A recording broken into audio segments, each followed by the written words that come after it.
Nigeria is no doubt beset with too many challenges, ranging from insecurity, economic crisis, high level of unemployment, collapse of some institutions, disunity, well, absence of order in some cases, among several others. Well, in recent times, the average prices of household items across the country has surged by more than 100%, causing inflation to accelerate to 20.5% in August. The worst in the last 1.5 decades. In the light of this, as political campaigns begin today, leading to the countdown, of course, to the 2023 elections, Nigerians are of the view that the 18 presidential candidates vying for the #1 seat in the country must give priority to the economy, as everything revolves around a good or bad economy. Well, let's deliberate on this and, of course, other burning economic issues. One way or the other, they are interwoven. I'm being joined by an economic and financial analyst, Mr. Gbola Olojede. Thank you so much. It's good to have you in the studio. Nice to be here. Thank you. Yes, I would like to start this way. It's a season. Yes, campaign officially. INEC has allowed political parties now to go ahead with their campaigns. But first, I'd like to ask you, what are your expectations? What kind of campaigns do you expect to see?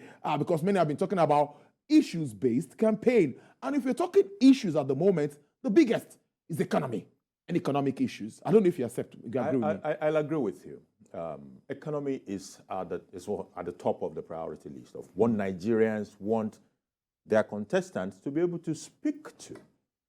And it's in various dimensions. You have the issues of revenue, which is grossly inadequate. You have debt issues, which is piling up because revenue is poor. You have taxation issues, all sort of things. Inflation is staggering. So economy is a big one. However, we have to also be careful as we go into the campaign season, because here is what might happen if we're not careful. Politicians will emphasize those political rallies, and they go from city to city, town to town, doing political rallies. In rallies, what you have is a one-directional speech.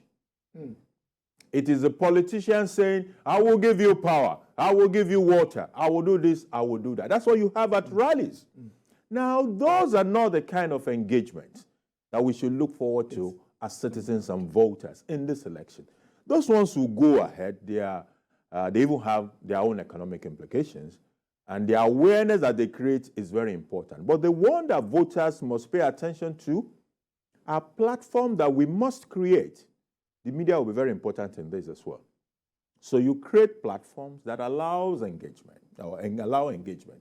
Something like what the NBA tried to do, or what the Lagos Chamber of Commerce tried to do. And all of that. Exactly. Questions and answers. That is what I call engagement. So that when the guy says, I will give you power, you ask him how.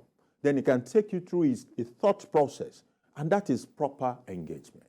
If you can put each of those key candidates through 2 hours of that, drill him on the economy, and you will begin to see his understanding of the critical issues of state and how he has thought through what his solutions will be. But if we allow them to take us mainly through those rallies, they are jamborees, and they are not engagement in any way.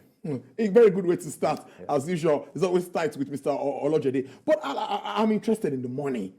Correct. I'm a business person. A lot of money will be in circulation. True. And I'm worried. What impact do you think that would have? Because some might use that money, like we hear, that some would even prefer to spend dollars. Correct. And we see what impact that is having on our FX space. What do you think about the monies that will be going around? It's a two-way thing. Number one, there are several people who are looking forward to being able to make money during the season. Yeah. Media, the printers. The printers. The people who put together the security arrangement. Security is a huge cost in those things. You also have food, memorabilia. When people come, even people who are selling brooms, or if you're selling umbrellas, you're going to make money around this time. Now, all this spend, there will also be paid people attending rallies. Yes. There will be distribution of rice and beans and all of that. So this involves spending, and it will definitely inflate the economy. So as people begin to spend, especially spending without any commensurate productivity attached to it, if you're distributing 5,000 to some people or you're bribing people with certain dollars. Those are even the worst part because they are money that are not attributable to any productivity whatsoever. So you pump all this cash into the economy. Yes, some people are happy that they got more cash, but there's inflationary pressure. Maybe this is even part of what the CBN was trying to, anticipate and moderate as we go into this season. And it's so important because political stability in any country is important to attract foreign investments. Correct. And we know that at this time, we are not really doing well in attracting investments, even in the oil and gas sector, despite the PIA and all of that. How well can we place our economy, with policies that would help attract investment? Pebek has been here and there, but I don't know, some say a little bit of positives, but how well can we properly position our country and still be that place where the investors will want to bring their money to? First thing we must be able to have to successfully transit to change government. Without problems. If we do that, it says a lot because that would mean 23 years or 24 years uninterrupted democracy. It brings confidence to it. It's part of what the investor is looking for. Now, after that has happened, there must be evidence that we are ready to start taking more steps in the right direction. In fact, the market globally reacts positively without waiting for the result. If they see that you're taking actions that are pointed in the right direction, even before the results start to happen, the market starts to react positively to you. So there are critical distortions in this economy, for example. The fuel subsidy matter is a critical distortion. We are facing issues of reduced production in the midst of plenty. People are making money. In fact, there was a time when Shell declared bonus for every staff across the world. Just give them money because we're making so much money. But here we are in Nigeria. Since that period when production peaked, sometimes in 2005, in 2005, November, we had about 2.5 million barrels per day. If you take a trend line on our production curve, you will see that it has been decreasing ever since that time. And it got to below 1 million in the month of August. These are issues that, people want to hear how the new guy is going to address. Insecurity is also there. We must be able to address insecurity. We must be able to address issues of food security in this country. If you look at the inflation numbers, you see that the food inflation alone is ahead of the composite inflation numbers. What that says to us is that if we're able to fix food, we will drag down that inflationary pressure. But when we are not paying attention to certain critical issues, even in that agriculture space, it is not all about throwing money at things. Look at our yield in rice. We're doing about 1.8 in rice. Meanwhile, there are countries that are doing 8 in the same Africa. Egypt is doing about 8. If you go to maize, you will have thought, maize should be everywhere. We should be able to do well. But Nigeria is importing maize from time to time because we can't even produce enough maize. Why? While our own yield is at 1.69, 1.7 average tons per hectare, South Africa is doing 4.2. Egypt is doing almost that same 8 they were doing in rice per hectare. We don't want to talk about America. They are doing over 12. So we must be asking our questions about yield. Why are you doing 1.69 if there is a possibility to do 4, to do 8, to do 12?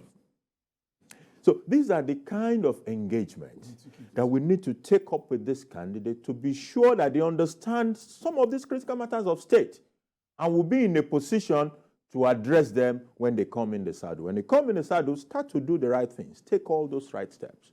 I'm even glad that recently, I think in the Sovereign Investment Authority, that is stepping into that yield area, agricultural product yield, which is a fantastic thing to do. We may not even have to cultivate 1 more hectare of maize in this country, if only we can get our yield right. But when you're talking about grains, my mind went to when we spoke behind cameras, when we were talking about the Russia-Ukraine crisis and what that is also causing for us as a country. I think that also has one way or the other an impact on us. But we ought to, when that happened, we saw the CBN and even the NSIAU saying telling farmers you need to double cultivate your land, you need to have more and all of that. Well, we're not supposed to have prepared for the rainy days, because many will say that why did we have to wait until the point where there was a disruption in grains, in the movement of grains? That is when Nigeria is now saying, oh, we need to plant more maize, we need to do this, we need to do that. And at the end of the day, some will tell you the taste of our maize is different from what we get. You know, we've had lots and lots of stuff as journalists, and that's why we can't even use it for the production of our bread. Now bread is no more a staple food because it's not as cheap as it used to be.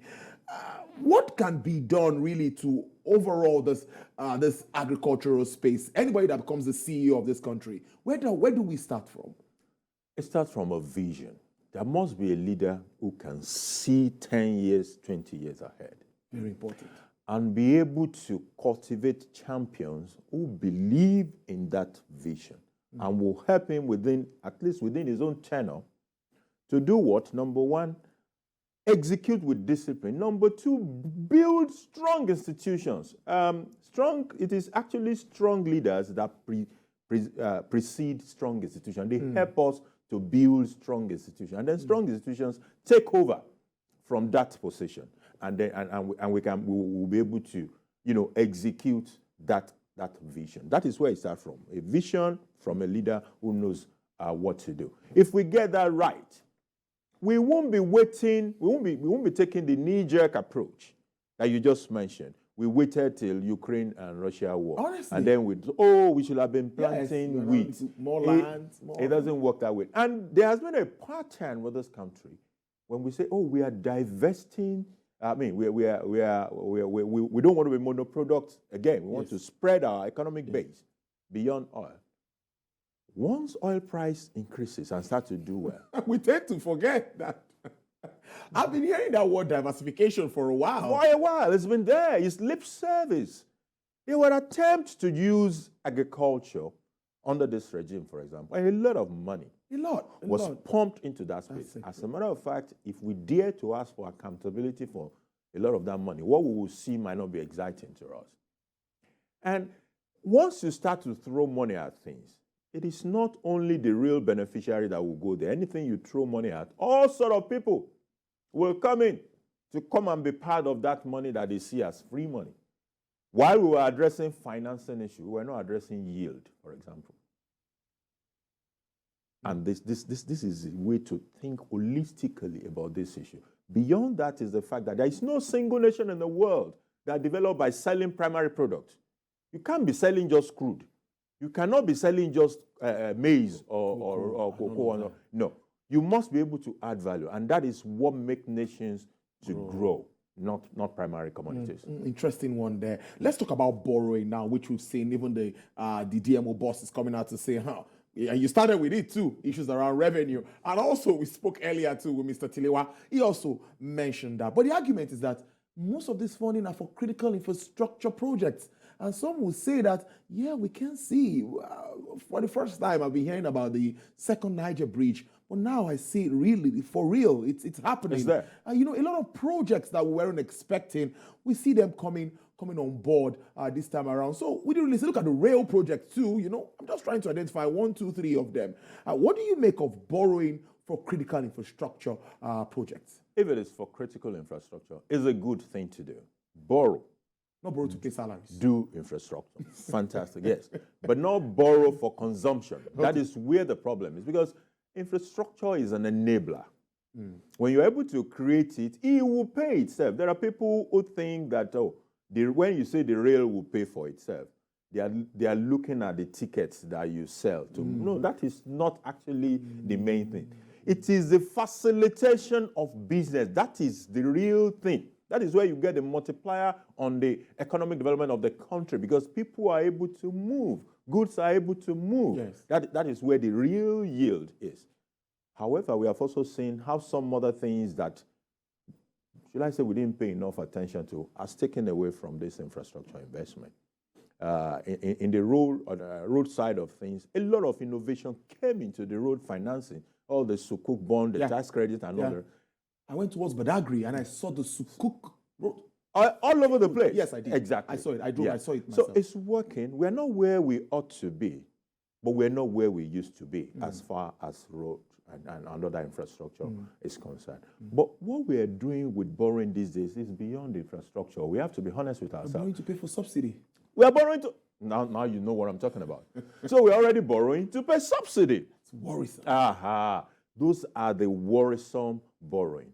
If you borrow to service debt, you borrow to pay subsidy, all those kind of things will lead us further into deeper holes. That's what we're saying. We're setting an agenda for whoever becomes the CEO of the country. So we need to just touch on all of these spaces. Let's go to the oil and gas space now. 2-in-1. Oil theft. Okay. Which is becoming, it's worrisome. It's not becoming. We're doing less than 1 million barrels per day. OPEC is giving us 1.8 million barrels per day, and we cannot even meet up. And on the other side is our continuous grid collapse. We had another one this week. Yeah. The power sector. I think 2 days ago. After privatization, years after, we're still below 4,000 megawatts.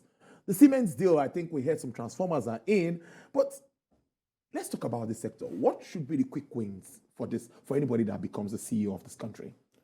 Well, the power has been a real drawback for this country. Businesses.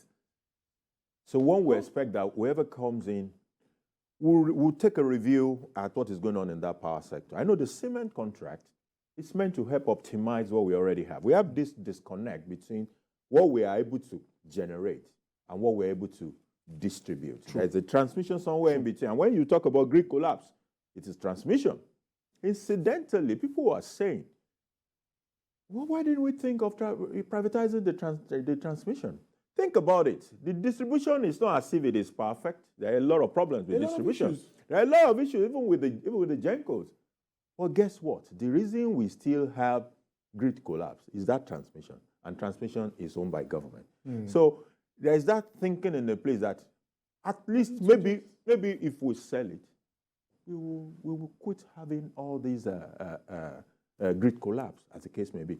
If cement can help to optimize across the value chain, from the GENCOs to transmission to distribution, such that the capacity that we have installed is able to be transmitted and the discos are able to take it up and distribute, it will be fantastic. In fact, we will suddenly see a surge in the power that we have in this country. Not that it will be enough to meet the latent demand that is already there, especially the latent demand that has to do with industrialization. But as far as personal consumption is concerned, we will be able to have a dramatic increase that will satisfy personal demand for power in this country.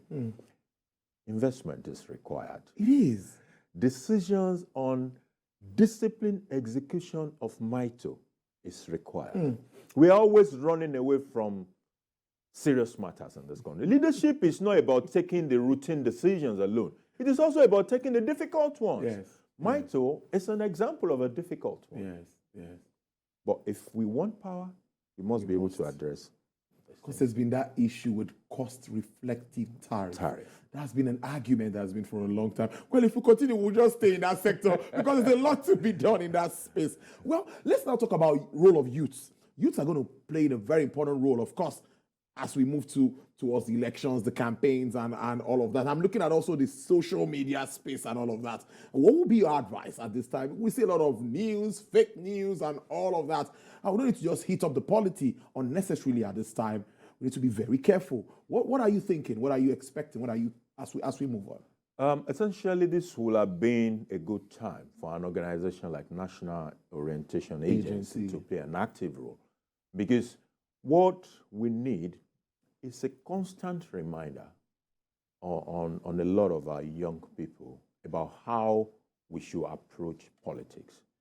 It doesn't have to be destructive. It shouldn't have to raise issues that would devolve into violence, abuses, and all sort of things that we see today. The canceling culture on social media, where people are even scared sometimes to voice a dissenting opinion.